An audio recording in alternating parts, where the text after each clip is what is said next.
இப்போ பாருங்க, ரிஷபராசிக்காரர்களுக்கு இந்த மாதம் ஆரம்பிக்கும் பொழுதே ராசி அதிபதியாகிய சுக்கிரன் 5ஆம் இடத்துல இருக்கிறார். ஸோ இது என்ன தெரியுதுன்னா, ரிஷபராசிக்காரங்க நம்ம எதிர்பார்க்க கூடாது. ஆகஸ்ட் மாதம் சில விஷயங்கள் அப்படி இப்படி தான் இருக்கும். ஹார்ட் ஒர்க் நிறைய பண்ண வேண்டி இருக்கும், அலைச்சல்கள் நிறைய இருக்கும், பிசிக்கலா வேலைகள் அதிகமாக இருக்கும். கொஞ்சம் போட்டு படுத்துங்கிறத நீங்க வேலையில் இருக்கிறவங்க, தொழில் இருக்கிறவங்களுக்கு நீங்க தெரிஞ்சுக்கணும். கொஞ்சம் பொறுமையா பேச்சு விஷயத்துல கொஞ்சம் சட்டுன்னு பேசாம கொஞ்சம் பொறுமையா போய்க்கக்கூடிய அமைப்புகள் நல்ல அமைப்புகளாக இருக்கும். ஏன்னா நமக்கு ராசி அதிபதி நீச்சமா போயிருக்கு பாருங்க. ஸோ நாம பாட்டு கடன்னு நம்ம நினைச்சதெல்லாம் பேசணும்னா ஆல்ரெடி நம்ம கரெக்டா பேசுறோமாங்கிறது தெரியாது. ஸோ அதனால கொஞ்சம் பொறுமையாகவும் நிதானமாகவும் புத்தி கூர்மையை யூஸ் பண்ணி சமயோஜிய புக்தியோட நம்ம செயல்படக்கூடிய ஒரு மாதமாக ரிஷபராசிக்காரர்களுக்கு இருக்கு. வணக்கம் ப்ரோ வைப் பக்தி சேனல் நேயர்களே, நான் உங்கள் அன்பான சயின்டிபிக் வேதிக் அஸ்ட்ராலஜர் அஸ்ட்ரோரஞ்சி பேசுகிறேன்.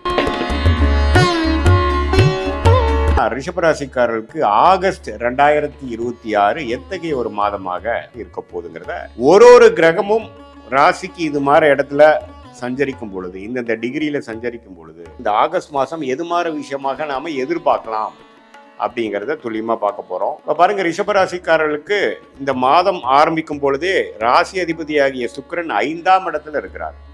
5ஆம் இடத்துல நீச்சம் பெறுகிறார், சனியின் பார்வை பெறுகிறார். ஸோ இது என்ன தெரியுதுன்னா, ரிஷபராசிக்காரங்க நம்ம எதிர்பார்க்க கூடாது. ஆகஸ்ட் மாதம் சில விஷயங்கள் அப்படி இப்படி தான் இருக்கும். ஹார்ட் ஒர்க் நிறைய பண்ண வேண்டி இருக்கும், அலைச்சல்கள் நிறைய இருக்கும். ஆனால் அதுக்கு ரிசல்ட் கொஞ்சம் சுமாராக தான் இருக்கும். ஏன்னா ராசி அதிபதி சனியின் பார்வை பெற்று நீச்சமாக இருக்கும் பொழுது நம்ம எதிர்பார்ப்புகளை வளர்த்து கொள்ளாதீர்கள். ஆகஸ்ட் மாதம் அடுத்து வரக்கூடிய மாதத்தில் சிலது நடக்கலாம். ஆகஸ்ட் மாதம் கொஞ்சம் மெயின்டெனன்ஸ் மோடில் இருக்கக்கூடிய ஒரு மாதமாக இருக்குங்கிறத தெரிஞ்சுக்கணும். யோகமான கிரகமாகிய புதன் பாருங்க, 2ஆம் இடத்துலேருந்து 3ஆம் இடம் 2வது நாள்லேயே மாறுறார். ஸோ 3ஆம் இடத்துல கடகத்திலேயே குருவோட கிட்டத்தட்ட 23 நாள் இருந்துட்டு கடைசி ஒரு வாரம் தான் பார்த்தீங்கன்னா 4ஆம் இடத்துக்கு சிம்மத்துக்கு வரார். இது ரெண்டுமே பரவாயில்லை. ஏன்னா குரு ஒரு இடத்துல சிம்மத்தில் வந்து நட்பு வீட்டில் இருக்கிறார். ஒரு 20 நாள் 21 நாள் ஒரு 3 வாரம் குருவோட சேர்ந்திருக்கார். ஸோ 2ஆம் இடங்கிற தனஸ்தானாதிபதி குருவோட சேர்ந்திருக்கிறதுனால பண விஷயத்துக்கு பிரச்சனை இல்லை. பண போக்குவரத்து வந்துட்டு போயிட்டு இருக்கும். அது ஒன்றும் பெரிய சங்கடங்கள் இருக்காது. குழந்தைகள் விஷயங்கள், படிப்பு விஷயங்கள், டெக்னிக்கலான சில விஷயங்கள், புத்தி கூர்மையான விஷயங்கள் கொஞ்சம் பழக்கம் போல் நல்லா வேலை செய்யும். ஆனால் ஃபிசிக்கலாக வேலைகள் அதிகமாக இருக்கும். கொஞ்சம் போட்டு படுத்துங்கிறத நீங்கள் வேலையில் இருக்கிறவங்க, தொழில் இருக்கிறவங்களுக்கு நீங்கள் தெரிஞ்சுக்கணும். அதே மாதிரி மற்றதெல்லாம் எப்படி போயிட்டு இருக்குன்னு பார்த்தா, செவ்வாய்ங்கிற கிரகமே பாருங்க 2ஆம் இடத்துல இருக்கிறார். ஸோ குடும்பஸ்தானம், வாக்குஸ்தானம், தனஸ்தானத்தில் செவ்வாய் இருக்கும் பொழுது, 7ஆம் வீட்டு அதிபதி இருக்கும் பொழுது சில நண்பர்களால, சில பங்குதாரர்களால நீங்கள் யாரை டெய்லி அசோசியேட் பண்ணுறீங்களோ அவங்களால சில வரவுகள் இருக்குது. ஆனாலும் சில ஆர்கியூமெண்ட்ஸ் வரக்கூடிய அமைப்புகளும் இருக்குது. கொஞ்சம் பொறுமையாக பேச்சு விஷயத்தில் கொஞ்சம் சட்டுன்னு பேசாமல் கொஞ்சம் பொறுமையாக போய்க்கக்கூடிய அமைப்புகள் நல்ல அமைப்புகளாக இருக்கும். ஏன்னா நமக்கு ராசி அதிபதி நீச்சமாக போயிருக்கு பாருங்க. ஸோ நாம பாட்டு கடன்னு நம்ம நினச்சதெல்லாம் பேசுகிறோம்னா ஆல்ரெடி நம்ம கரெக்டாக பேசுகிறோமாங்கிறது தெரியாது. ஸோ அதனால் கொஞ்சம் பொறுமையாகவும் நிதானமாகவும் புத்தி கூர்மையை யூஸ் பண்ணி சமயோஜிய புக்தியோடு நம்ம செயல்படக்கூடிய ஒரு மாதமாக ரிஷபராசிக்காரர்களுக்கு இருக்குது. இந்த காலத்தில் வந்து புதுசாக அதை ஆரம்பிக்கிறேன், இதை ஆரம்பிக்கிறேங்கிறதெல்லாம் கொஞ்சம் யோசிச்சு பண்ணணும். இல்லைன்னா அடுத்து வரக்கூடிய ராகுகதி பயிற்சிக்கு அப்புறம் பண்ணலாம். அதை வரக்கூடிய அடுத்த வீடியோவில் பார்க்கலாம். இந்த மாதம் நீங்கள் என்னன்னா பண விஷயம் இருக்கிறத அப்படியே மெயின்டைன் பண்ணிக்கலாம். என்னென்ன உறவுகள் சம்மந்தப்பட்ட விஷயங்கள், குழந்தைகள் சம்மந்தப்பட்ட விஷயங்கள், வியாபாரம், தொழில், அது மாதிரி விஷயங்கள்லாம் பண்ணிக்கலாம். இந்த மாதத்தில் நம்ம வந்து வேலை மாறலாமா, இந்த நேரத்தில் நம்ம புதுசாக ஒன்று ஆரம்பிக்கலாமா அப்படின்னு கேட்டால் நோ. ஏன்னா நமக்கு ராசி அதிபதி பலமாக இல்லை. ஸோ அதனால் இப்போ நம்ம எடுக்கக்கூடிய முடிவுகள் கொஞ்சம் பின்வளைவுகளை கொடுக்கக்கூடிய அமைப்புகள் இருக்கக்கூடிய அமைப்பு இருக்கிறதுனால கொஞ்சம் பொறுமையாக விவேகமாக, வேகத்தை காட்டிலும் விவேகமாக செயல்பட வேண்டும் என்பதை நாம் தெரிந்து கொள்ள வேண்டும். மற்றபடி பார்த்தீங்கன்னா குருவின் பார்வை 11ஆம் இடத்துல இருக்க சனிக்கு விழுகிறதுனால, சனி 11 இருக்கிறது மிகப்பெரிய ஒரு சப்போர்ட்டு.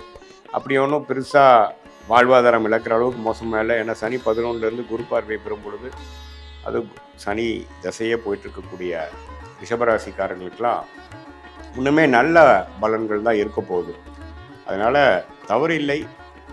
5ஆம் இடத்துல சுக்கிரன் இருக்கிறதுனால இந்த காதல் விஷயங்கள், பெண்கள் விஷயத்துலலாம் அது கொஞ்சம் ரிஷபராசிக்காரர்கள் கொஞ்சம் கேர்ஃபுல்லாக இருங்க.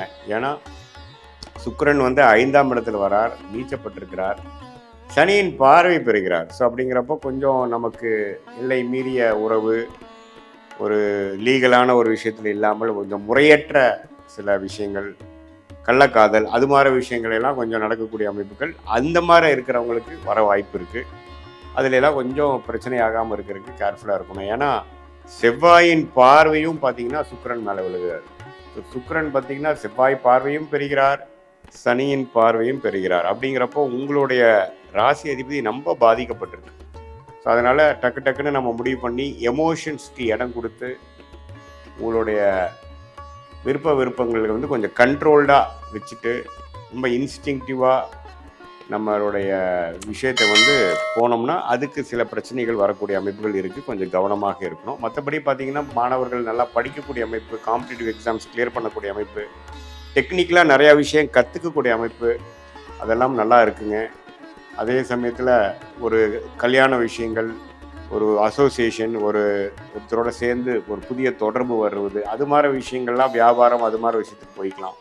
இந்த பெண்கள் விஷயங்கள், இந்த காதல் விஷயங்கள் மட்டும்தான் கேர்ஃபுல்லாக இருக்கணுமோ ஒழிய வியாபார விஷயங்கள்லாம் கொஞ்சம் நீங்கள் குருவின் பார்வை வந்து நல்லா இருக்கிறனால கண்டிப்பாக வந்து நீங்கள் ஒரு புதிய கான்டாக்ட் மூலமாக ஒரு ஆர்டர் எடுக்கிறது, ஒரு புதிய கான்டாக்ட் மூலமாக ஒரு ஜாப் ஆஃபர் நமக்கு கிடைக்கிற மாதிரி ஒரு இன்டர்வியூ அரேஞ்ச் பண்ணுறது, அது மாதிரி விஷயங்களாக குருவின் பார்வை 7ஆம் இடம், 9ஆம் இடம், 11ஆம் இடத்துல இருக்கிறதுனால கண்டிப்பாக சில லாபங்கள், சில நல்ல தொடர்புகளும் நமக்கு கிடைக்கும். ஸோ இதுதான் ரிஷபராசிக்கு ஓவராலாக பார்க்கும் பொழுது ஓரளவுக்கு கேர்ஃபுல்லாகவும் பொறுமையாகவும் கவனமாகவும் இருக்கக்கூடிய அமைப்பு இருக்குது. அதே சமயத்தில் சில சிரத்தையான சில வேலைகளை செய்து சாதிக்கக்கூடிய அமைப்புகளும் இருக்குமே ஒழிய எடுத்துமா கவுத்தமானு போகக்கூடிய ஒரு முக்கிய முடிவுகள் எடுக்கிறதுக்கெலாம் வந்து கண்டிப்பாக நீங்கள் கேர்ஃபுல்லாக இருக்கணும். மற்றபடி பார்த்தீங்கன்னா பெண்கள் வந்து சுக்கிரனே பாதிக்கப்பட்டிருக்கிறதுனால உங்களுடைய ஹெல்த் கொஞ்சம் பார்த்துக்கணும். அந்த மாதவிடாய் பிரச்சனை, பெண்களுக்கே வரக்கூடிய பிரச்சனையெல்லாம் கொஞ்சம் இந்த மாதம் கொஞ்சம் தூக்கலாக இருக்கலாம். ஸோ அவங்களாம் கொஞ்சம் ஹெல்த்தை வந்து மெயின்டைன் பண்ணிக்கணும். அதுக்கு தகுந்த ட்ரீட்மெண்ட் டாக்டர்லாம் பார்த்து பண்ணிக்கக்கூடிய அமைப்புகள் இருக்குது. வண்டி வாகனம் கொஞ்சம் கேர்ஃபுல்லாக வச்சுக்கணும். ஏன்னா சனி செவ்வாய் தாக்கங்கள் சுக்கிரனுக்கு இருக்கிறதுனால ஒரு நல்ல வண்டி வந்து கொஞ்சம் கேர்ஃபுல்லாக வச்சுக்கிட்டீங்கன்னா சர்வீஸ் விடணும், பிரச்சனை ஆகுங்கிற அளவுக்கு ரிஷபராசிக்காரருக்கு வரக்கூடிய அமைப்புகள் இருக்குது.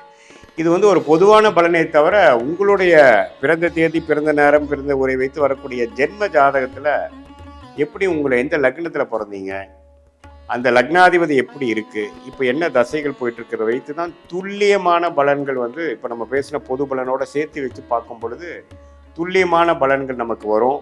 அடுத்து வரக்கூடிய 3 மாதம், அடுத்து வரக்கூடிய 6 மாதம் எப்படி இருக்க போகுது, சயின்டிஃபிக் வேதிக் அஸ்ட்ராலஜி முறையில் நம்ம ஒன்று பார்க்கும் பொழுது எப்படி வந்து உங்களோட யோகமான தொழில் என்ன, எந்த துறையில் அதிக லாபம் வரும், எந்த துறையை நமக்கு ஆகாது, வியாபாரமா தொழிலா, வெளிநாடா, அல்லது உத்தியோகம்னு எடுத்துட்டோன்னா நம்ம ப்ரைவேட் செக்டாரா அல்லது அரசு உத்தியோகமா, எது மாதிரி துறை நமக்கு வரும், மீடியா துறையா, அல்லது படிப்பு பார்த்திங்கன்னா படிப்பு சார்ந்த தொழில் தான் பண்ணுவீங்களா, அல்லது வேறு மாதிரி லைனில் போவீங்களா, அல்லது மெடிக்கல் ரிலேட்டட், ரியல் எஸ்டேட் அது மாதிரியா, அல்லது ஐடி சாஃப்ட்வேரா, அல்லது எதுவுமே இல்லாமல் அக்ரோ ரிலேட்டடாக போவீங்களா, எது வந்து உங்களுக்கு நல்லா இருக்குங்கிறது உங்களுடைய ஜாதகத்தில் இருக்கிற ஒரு கிரகத்தோட ஸ்தானபலம், திக்பலம், திருப்பலத்தை வைத்து டிகிரி அடிப்படையில் பார்த்து சயின்டிஃபிக் வேதிக் அஸ்ட்ராலஜி முறையில் நம்ம பார்க்கும் பொழுது அடுத்து வரக்கூடிய வாழ்க்கையில் எடுக்கக்கூடிய முடிவுகளை சரியான முடிவுகளாக எடுத்து தேவையற்ற முயற்சிகளை தவிர்த்து வாழ்க்கையில் எளிதில் வெற்றி பெற முடியும் என்று சொல்ல விரும்புகிறேன். மீண்டும் மற்றொரு காணொளியில் சந்திப்போம்.